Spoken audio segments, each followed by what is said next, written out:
नमस्कार, स्वागत है आप सबको को एस एजुकेटेड चैनल पर। तो कैसे हैं आप लोग? उम्मीद करते हैं अच्छे होंगे, मन लगा के पढ़ाई कर रहे होंगे। और आपको ज्ञात होगा कि क्लास 12 का रिजल्ट जो इस बार दिए उन सभी का रिजल्ट अब आने, बिहार बोर्ड की एग्जामिनेशन की रिजल्ट भी 2-3 दिन के अंदर आ जाएगी, क्योंकि टॉपर वेरिफिकेशन कल समाप्त हो गया था। और झारखंड का भी उम्मीद है कि कल आ जाएगा। CBSE का तो अभी एग्जामिनेशन चल रही है और अन्य बोर्ड की तो अपने पैटर्न के हिसाब से रिजल्ट देती है और अपना एग्जाम देती है। उन सभी को शुभकामनाएं जो इस बार स्कोर करेंगे, बढ़िया रिजल्ट से स्कोर करेंगे। लेकिन मैं यहाँ पर जो 2027 में एग्जामिनेशन दे रहा हूँ उनके लिए मैं यहाँ पर क्लास 12 की पढ़ाई करवाता हूँ आज आर्ट स्ट्रीम से।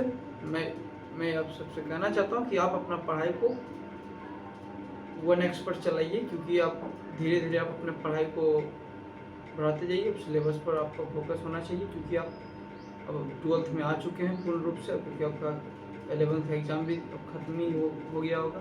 सारे स्कूल ने ले ली होगी आपकी एग्जाम, कुछ की बची होगी। तो आपको 12 की क्लासेस स्टार्ट कर देनी होगी और हर एक दिन ज़्यादा नहीं, आप 6 घंटा रोज दीजिए और अपना स्कोर करते हुए आपके टॉपर बनने का सपना कोई नहीं हो सकता। चलिए आइए स्टार्ट करते हैं। हम आपके साथ हिस्ट्री का चैप्टर साझा कर रहे थे, उसमें चैप्टर 2 पढ़ा रहे थे। उसमें मैंने मगध के बारे में चर्चा, जनपद महाजनपद काल के बारे में चर्चा की। उसमें कितने महाजनपद है उनके बारे में चर्चा की है।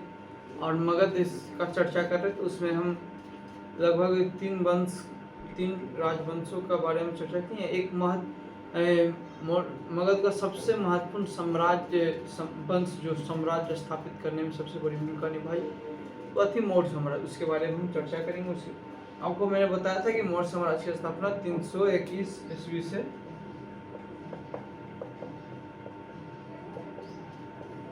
स्थापना कब हुई? चंद्रगुप्त मौर्य के द्वारा हुई थी। और कब हुई थी आपको पता है? मैंने बताया था इससे पहले। चलिए इस बात को आप हमें कमेंट में आंसर दीजिएगा कि मौर्य साम्राज्य की स्थापना कब हुई और किसके द्वारा हुई, किस राजा के द्वारा। ये आपको उत्तर देना है और किसको हरा कर दिए। 3 चीज आप कमेंट में उत्तर दीजिएगा। चलिए हम आगे चलते हैं। देखिए, हम मौर्य साम्राज्य के बारे में पढ़ा रहे थे। मौर्य साम्राज्य की बता रहे थे कि चंद्रगुप्त मौर्य इसकी स्थापना करते हैं और इसका जो स्थापना होता है गणानंद को हरा कर होता है। और 321 ईसा पूर्व में इसकी स्थापना हो जाती है। तो ये आपके लिए इम्पोर्टेंट हो जाती है। सबसे महत्वपूर्ण साम्राज्य है मगध का, जिसने पूरे उपमहाद्वीप को एक साथ जोड़ने में सबसे बड़ा महत्वपूर्ण रखेगा। इसलिए मौर्य साम्राज्य को महत्वपूर्ण साम्राज्य भी माना गया, क्योंकि यह पहला वंश था जो पूर्ण रूप से एक कह सकते हैं आप कि मजबूत शासन व्यवस्था, मजबूत साम्राज्य की स्थापना। चलिए आइए देखिए, हम इसमें चल रहे थे कि चंद्रगुप्त मौर्य इसकी स्थापना करते हैं और हम बारीकी से इनके प्रमुख राजाओं के बारे में बात करेंगे। देखिए, इनके प्रमुख राजाओं में 3 प्रमुख राजा हैं जो प्राचीन इतिहास में सबसे महत्वपूर्ण शासकों में से। देखिए, हम पहले बात करेंगे चंद्रगुप्त मौर्य।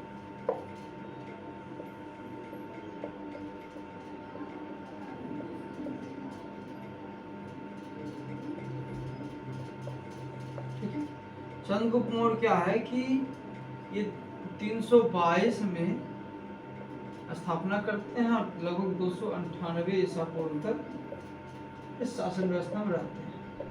ठीक है, चंद्रगुप्त मौर्य साम्राज्य का प्रथम शासक है।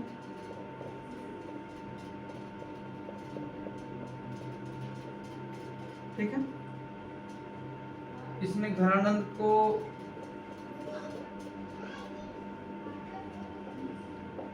वध कर मौर्य साम्राज्य की स्थापना की।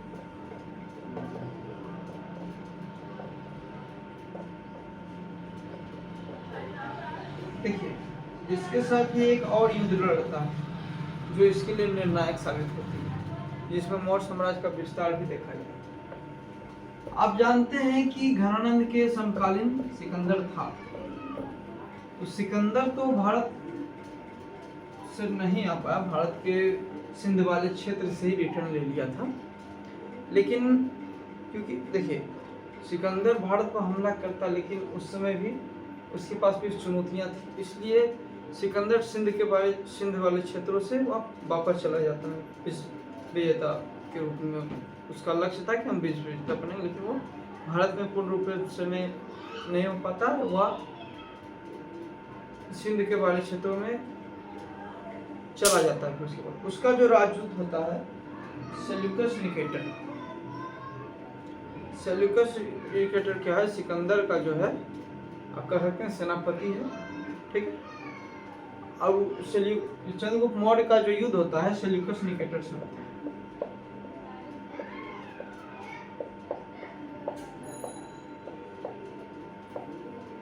इस युद्ध होता है चंद्रगुप्त मौर्य के बीच में। इसमें क्या होता है कि चंद्रगुप्त मौर्य जीत जाते हैं।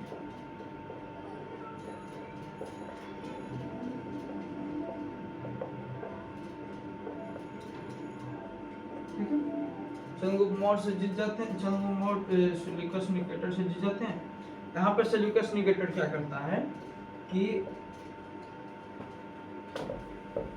यहाँ सेल्यूकस निकेटर जब हार जाता है तो चंद्रगुप्त मौर्य से अपनी पुत्री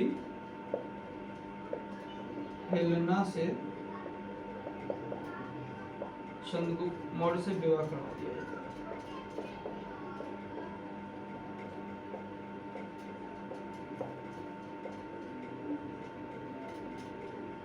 चंद्रगुप्त मौर्य से पुत्री हेलेना उसकी पुत्री थी, उससे चंद्रगुप्त मौर्य को विवाह किया जाता है। इसमें क्या होता है कि चंद्रगुप्त मौर्य को इसमें 4 क्षेत्र मिलते हैं। एक मिलता है काबुल, एक मिलता है कांधार, एक मिलता है हेरात, एक क्षेत्र और मिलता है आपका मथुरा। ये चंद्रगुप्त मौर्य को दहेज के रूप में सेल्यूकस निकेटर के द्वारा मिली, क्योंकि चंद्रगुप्त मौर्य से उसकी पुत्री की हेलेना से विवाह हुआ था। इसके बदले चंद्रगुप्त मौर्य ने सेल्यूकस निकेटर को लगभग 500 हाथियों गिफ्ट की। सेल्यूकस निकेटर उपहार भेंट,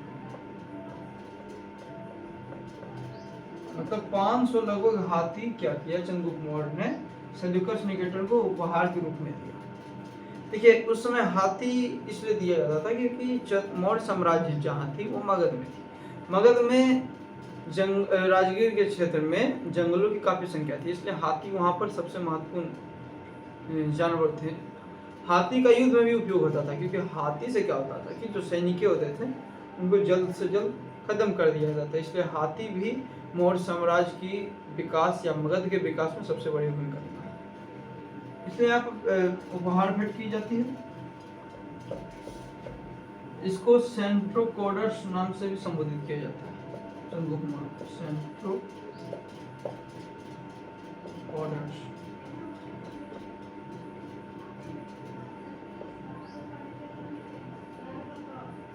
सेंट्रोकोडस नाम से इसको संबोधित किया जाता है।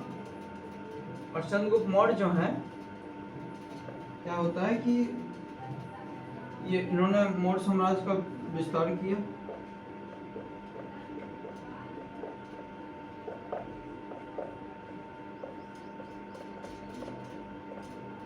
इसी के साथ ही इन्होंने क्या किया कि जब मतलब राजगद्दी के लिए इन्होंने जैन धर्म को अपनाया। जैन धर्म अपनाने के बाद जैन धर्म के अनुसार द्वारा 298 ईसा पूर्व में क्या करता है चंद्रगुप्त मौर्य के द्वारा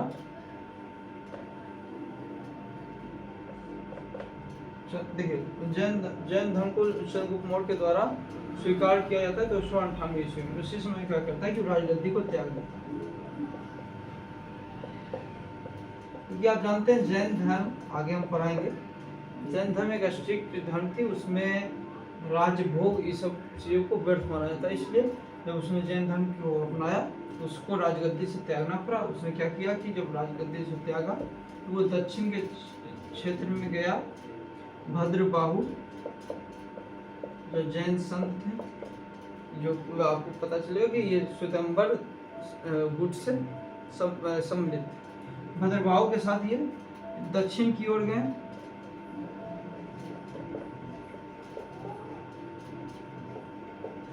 वहां पे ये क्या किए, दक्षिण की ओर क्षेत्र में जाके श्रवण बेलगोला विधि से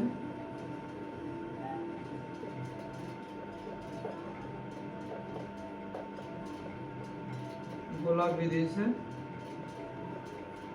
अपना प्राण त्याग।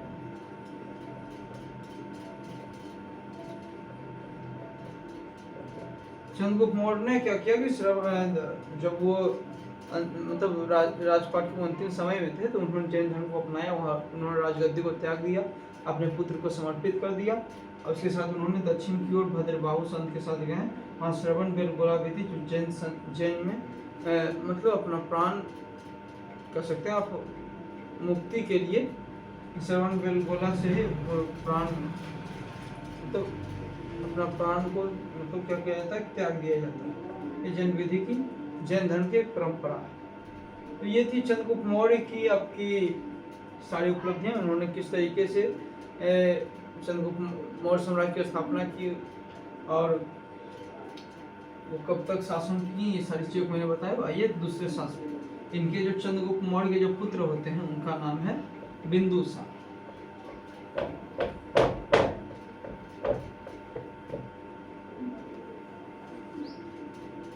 बिंदुसार के बारे में पढ़ेंगे। देखिए बिंदुसार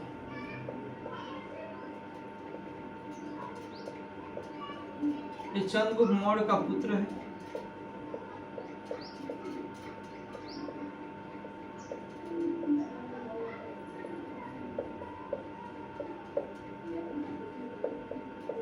ठीक है, इसने साम्राज्य का विस्तार में भूमिका निभाई, साम्राज्य को संगठित किया।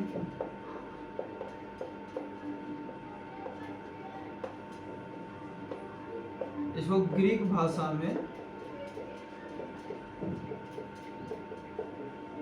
अमित्रघात कहा।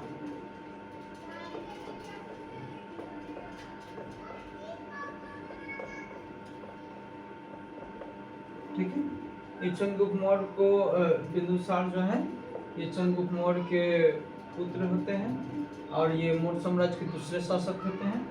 इन्होंने साम्राज्य को संगठित किया। इन्हीं के काल में क्या था कि मतलब अशोक जो था वह अवंती का राजकुल राष्ट्रकुल मतलब एक तरह से मतलब राज्यपाल था।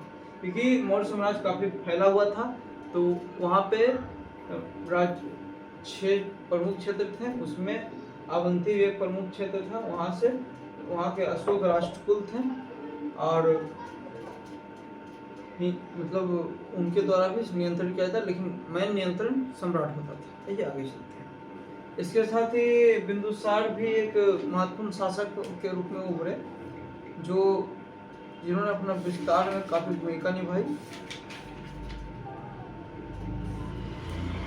चलिए आगे चलते हैं। हाँ, एक चीज और बताना था इसमें कि बिंदुसार जो था,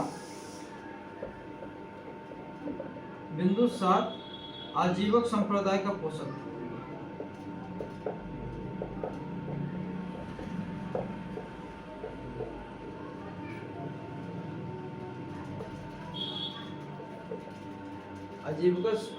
आजीवक संप्रदाय का पोषक था। इसका कार्यकाल था 298 ईसा पूर्व से आपका 273 ईसा।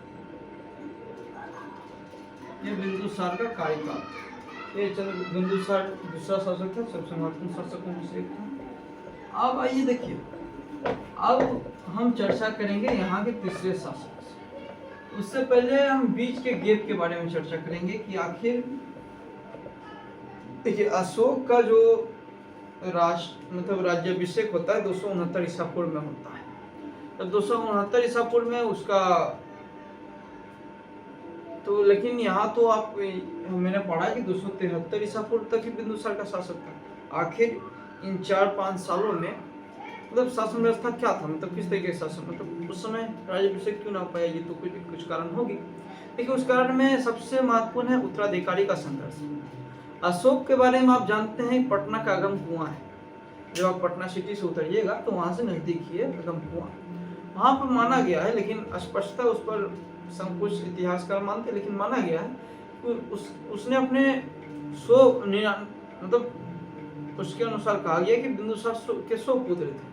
उसमें क्या किया कि अशोक ने अपने 99 भाइयों को काट कर अगम कुआं में फेंक दिया। लेकिन ये कहीं तक उचित नहीं लगती उतना जितना ये कहा गया, लेकिन ये तथ्य मिलते हैं तो इसको मैंने आपको सामने बता रहा हूँ कि अगम कुआं में अशोक ने क्या किया है कि अपने 99 भाइयों को गला रेत कर काट दिया। लेकिन एक और तथ्य आता है कि इसका एक भाई था, इसका एक भाई का नाम मैं बता रहा हूँ,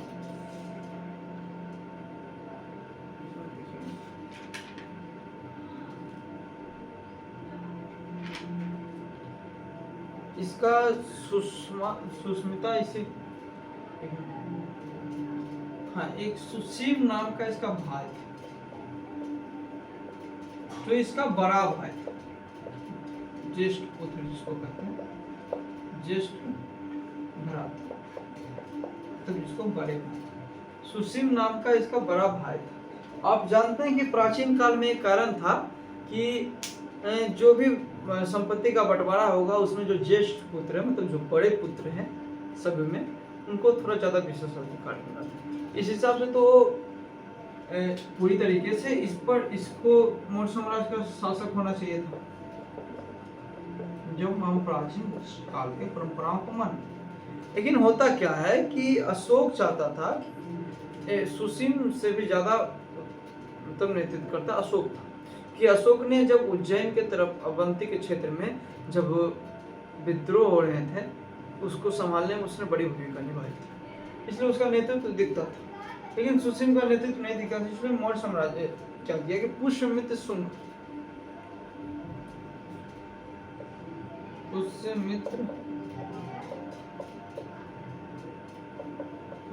शुंग जो है ये सुदर्शन झील का निर्माण करवाए थे, गुजरात का सौराष्ट्र के राष्ट्रकूल थे। इनकी सहायता से अशोक ने क्या किया, सुसीम की हत्या कर दी, और पहले से एक और कथन है कि 99 भाइयों को हत्या कर दिया। ये दोनों कथनों से इसकी हत्या करने के बाद अशोक ने अपना राज्याभिषेक 269 ईसा पूर्व में किया। ये कहानी थी 5 साल के 2 तथ्यों के अनुसार आपको मैंने बताया।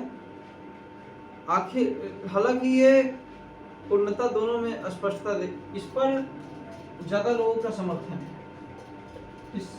इस पद पर मतलब इस कथन पर समर्थन नहीं दिखता। लेकिन ये कहा जाए कि 99 भाइयों, आखिर तो पॉसिबल है कि आप 99 भाइयों को हत्या कर दें, चाहे आप कितने भी प्रभावशाली। लेकिन देखिए आप एक इतिहास पढ़िएगा तो उसमें आप हर चीज का 2 पहलू पढ़िए,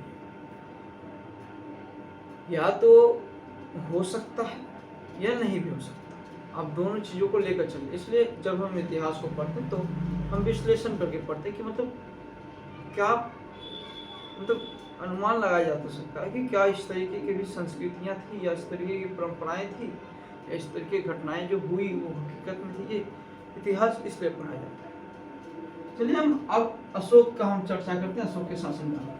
मैंने बता दिया कि अशोक को राजगद्दी के लिए संघर्ष करना पड़ा, ये बात पूर्णतः सत्य है। लेकिन इसके लिए 2 कथन मिले हैं। अब ये 2 कथन में कितनी किसी में स्पष्टता इसकी जानकारी मिली नहीं।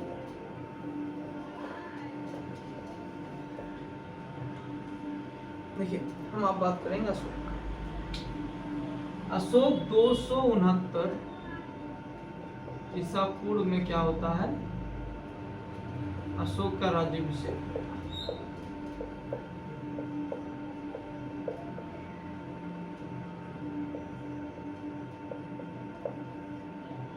ठीक है, अशोक का राज्याभिषेक होता है। अशोक जो है किसका पुत्र है भाई? बिंदुसार का पुत्र है।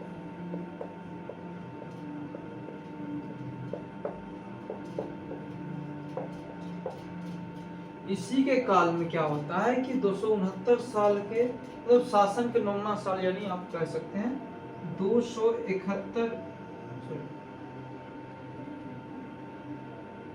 इसके 9 से यानी 261 ईसा पूर्व में 8वां साल जब इसको हम जोड़ते हैं, 261 ईसा पूर्व में क्या होता है कि अशोक के द्वारा कलिंग पर हमला किया जाता है और कलिंग को जीता जाता है। देखिए आखिर कलिंग को जीता क्यों गया, ये इसके बारे में कुछ टॉपिक से पूछ कि कलिंग क्या है। कलिंग आज के उड़ीसा वाले क्षेत्र आप देख रहे हैं वही है, उसी क्षेत्र को उड़ीसा, छत्तीसगढ़, ये सारे क्षेत्रों को कलिंग कहा जाता है। यह दक्षिण क्षेत्र का व्यापारिक नगर आप कह सकते हैं, यह महत्वपूर्ण औद्योगिक या व्यापारिक नगर था। इसलिए अधिकतर शासकों का मानना था कि इस पर कब्जा होने से हम दक्षिण पर पूर्ण रूप से नियंत्रण स्थापित कर सकते हैं। इसके लिए अशोक ने क्या किया कि 261 ईसा पूर्व में कलिंग पर हमला किया, इसने कलिंग को जीत लिया। लेकिन यहीं से मौर्य साम्राज्य की अशोक की क्रूरता का अंत होता है। आइए हम आगे चलते हैं। जब अशोक के द्वारा 261 ईसा पूर्व में कलिंग को जीता जाता है, आप जानते हैं कि जब युद्ध होता है तो युद्ध में दोनों पक्षों का नुकसान होता है। आप हाल ही फिलहाल का युद्ध देख लीजिए, इजराइल, ईरान और अमेरिका का युद्ध। उसमें आप देख रहे हैं कि ईरान किस तरीके से अपने आत्मबल पर खड़ा है, इतने बार सहने, इतने उसकी कमजोर स्थिति होने के बाद भी वह सरेंडर के नाम नहीं है। उसी प्रकार इसे क्या हो रहा है कि उसी प्रकार अमेरिका जो है वह इसे छोटा समझने की भूल कर बैठा था, उसका नुकसान आज झेल रहा है, इजराइल भी झेल रहा है। इससे क्या हो रहा है कि तेल, LPG, ये सारे कच्चे तेल, ये सारी चीज़ें महंगी हो गई। इससे क्या हुआ कि विश्व की जो आर्थिक व्यवस्था है वो चरमराने, मतलब उसकी स्थिति गिरावट आ सकती। इसके लिए युद्ध रोकना एक सबसे बड़ी चुनौती है और एक महत्वपूर्ण समाधान है आर्थिक विकास में। चलिए आगे चलते हैं। जब कलिंग को जीता जाता है तो लगभग क्या किया जाता है कि उस समय अशोक सबसे प्रभावी शासकों में से एक था। जब कलिंग को वो जीता तो उसने देखा कलिंग में क्या हुआ कि लगभग 1 लाख मौतें हुई और 1.5 लाख बंदी बनाए गए।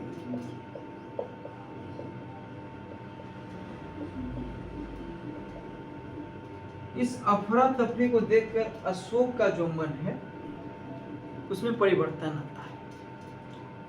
वो जिस तरीके से क्रूरता से हर क्षेत्रों को जीत रहा था, पूरे उपमहाद्वीप क्षेत्र को भारत में एक संगठित किया, अब उस संगठन में उसने युद्ध घोष को हटाकर अब धैर्य घोष यानी शांति घोष की स्थापना।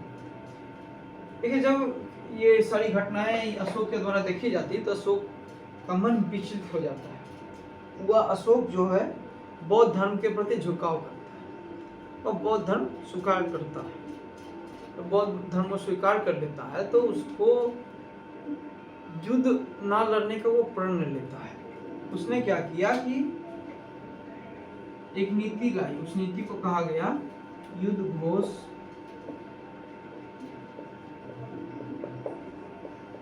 के बदले धैर्य घोष, मतलब आप कर सकते हैं शांति स्थापना।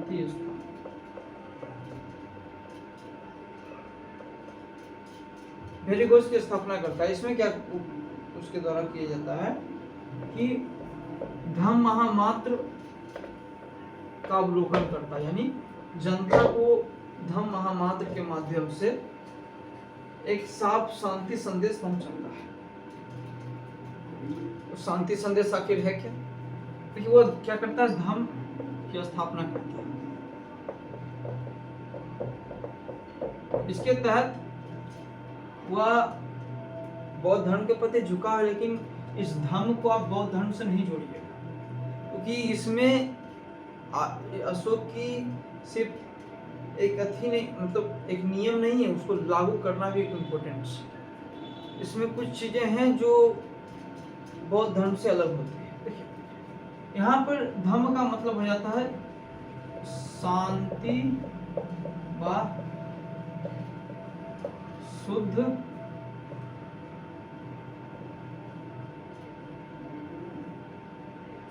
शुद्ध विचार। ठीक है, ये धर्म का मतलब हो गया। धर्म की स्थापना की जाती है, इसके तहत क्या किया जाता है, अशोक के द्वारा जनता से आप प्रत्यक्ष रूप से संदेश पहुंचाया जाता है। इसके तहत आपसी लड़ाई ना लड़ना, आपसी संघर्ष ना करना,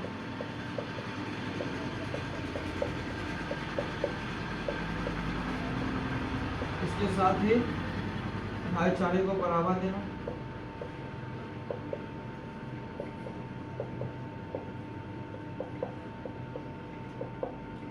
अपराध न करना,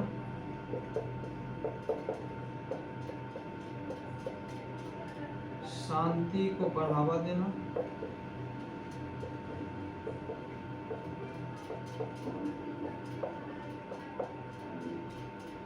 शुद्ध आचरण रखना,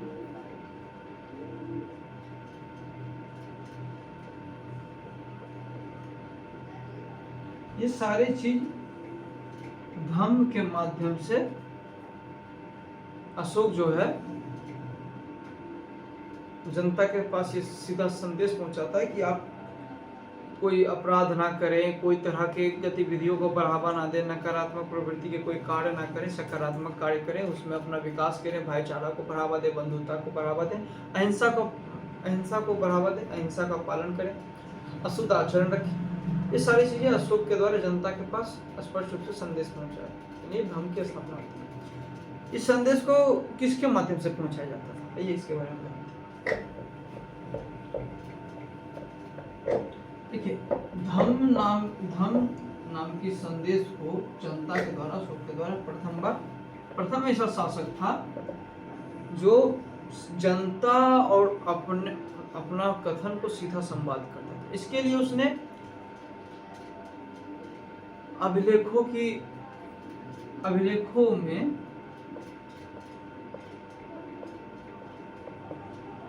धम्म के संदेशों को उपदेशों को उत्कीर्ण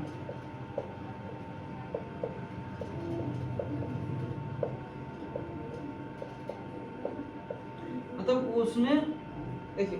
उसने क्या किया कि अभिलेख में अब तो धम्म के नियमों का उत्कीर्ण मतलब उसमें लिखवाया, और वो भारत के मौर्य साम्राज्य के उपमहाद्वीप में जहाँ जो सभी क्षेत्रों में उसका उसका वितरण करवाया, उसका प्रचार प्रसार पूरी तरीके से करवाया।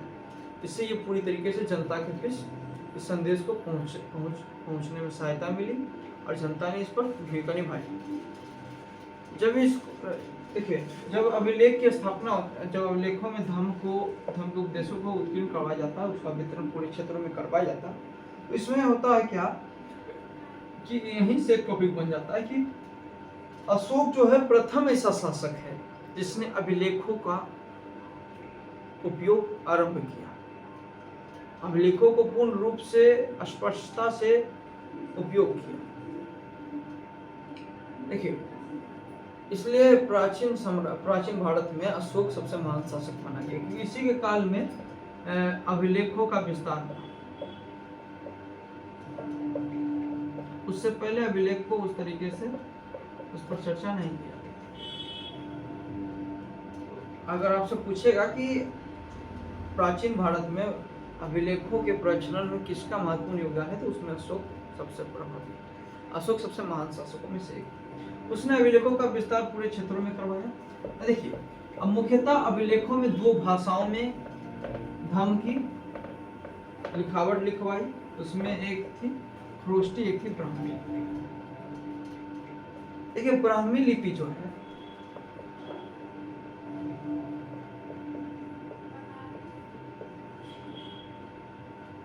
ब्राह्मी लिपि में ये भारत के सभी क्षेत्रों में लिखा गया, अधिकांश क्षेत्रों में,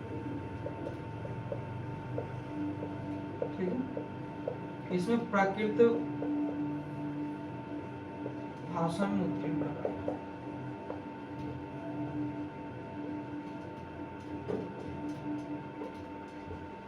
ये भारत के सभी क्षेत्रों में पाया गया ब्राह्मी लिपि, ठीक है। देखिए ब्राह्मी लिपि में ही 1838 में जेम्स प्रिंसप नाम के, जब अंग्रेज का शासक था तो वह भारत आया था, तो जब जेम्स प्रिंसप आया तो उसने ब्राह्मी लिपि को सब प्रथम बार पढ़ा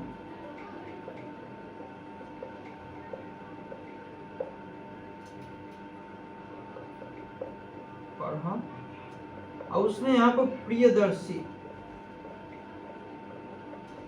नाम का उल्लेख पाया, यानी प्रियदर्शी को यहाँ पर अशोक से संबोधित किया जाता है, क्योंकि अशोक जो है वो युद्ध घोष को त्याग चुका था और शांति भेड़ी घोष को स्थापित, इसलिए प्रियदर्शी जो है अशोक को प्रदर्शित करने के लिए नाम उत्कीर्ण करवाया गया था। इससे ये साक्ष्य मिलता है जेम्स प्रिंसप के द्वारा।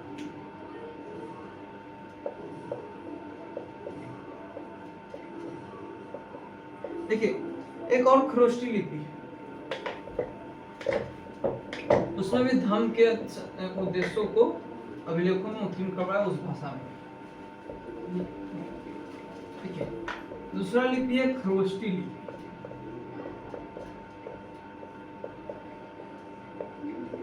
ये लिपि दाईं से बाईं ओर लिखी जाती है, ठीक है। लिपि को क्या किया जाता है, दाईं से बाईं ओर लिखी जाती है, और ये अफगानिस्तान, आज के अफगानिस्तान व सुदूर क्षेत्रों में पाया गया। इसकी भी भाषा प्राकृतिक है, लेकिन लिपि अलग थी। प्राकृत थी, पाली भी कहीं कहीं देखा गया, भाषाएं थी। ये देखिए अभिलेखों को दो धर्म की जो अभिलेखों में लिखावट है दो भाषाओं में। देखिए अशोक के काल में ये जो कलिंग युद्ध के बाद जो धर्म की जो परंपरा चली, इसको सिर्फ भारत में ही प्रचलित नहीं करा गया, इसको इस संदेशों को साफ स्पष्ट जनता एवं सुदूर क्षेत्रों तक पहुंचाने के लिए धम्म महामात्र की नियुक्ति। धम्म महामात्र एक अधिकारी थे जिनका काम था धर्म के संदेशों को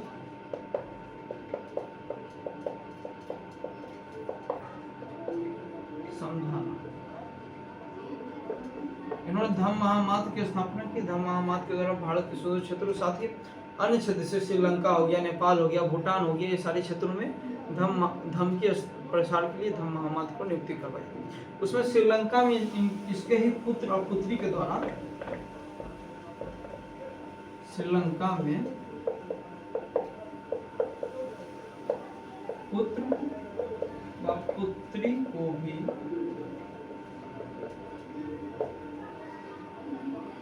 धर्म का प्रसार के लिए भेजा।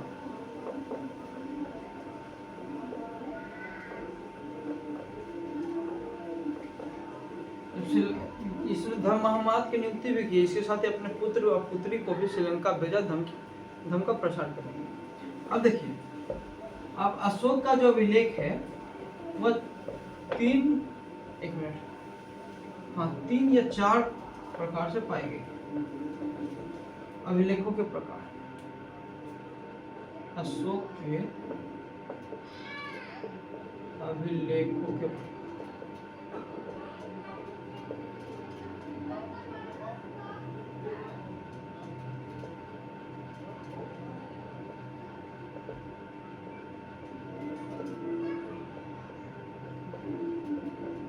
देखिए, एक है अस्तंभाभिलेख,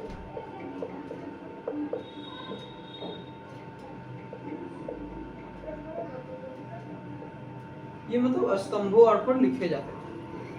दूसरा है आपका गुहाभिलेख,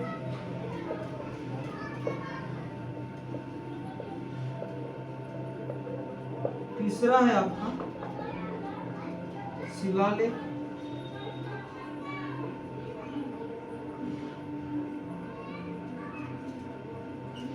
चौथा आपका हो जाएगा, चौथा आपका लघु शिलालेख।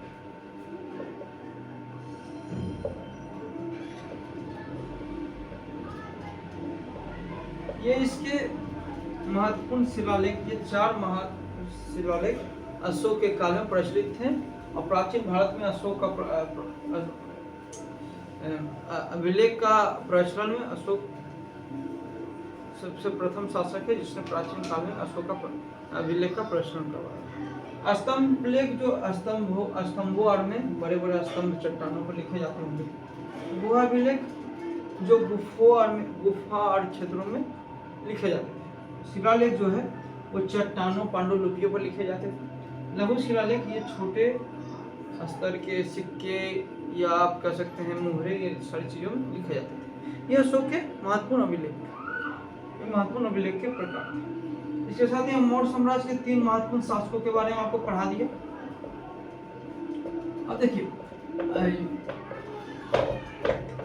अशोक का जोधा, महामात्र और कलिंग युद्ध का जो वर्णन मिलता है अशोक के एक अभिलेख है। अशोक के 13वें शिलाभिलेख में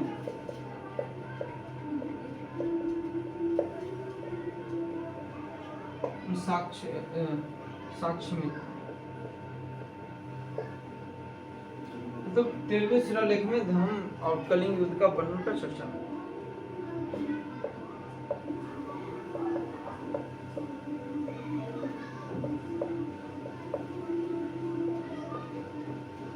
अब देखिए इसके साथ ही मौर्य साम्राज्य के बारे में आपके सामने चर्चा की। मौर्य साम्राज्य को अब हम आगे चर्चा करेंगे कि वो किस प्रकार मजबूत था, उसकी राजनीतिक स्थिति क्या थी, धार्मिक स्थिति क्या थी, सारी चीजों को हम वर्णन करेंगे।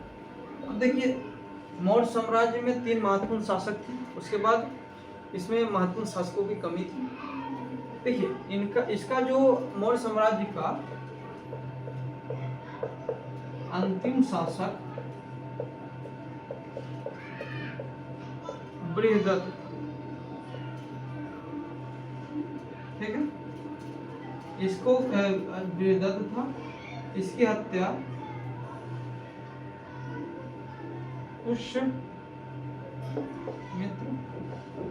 शुंग के द्वारा की जाती। ऐसे साथ ही शुंग वंश की स्थापना हो जाती।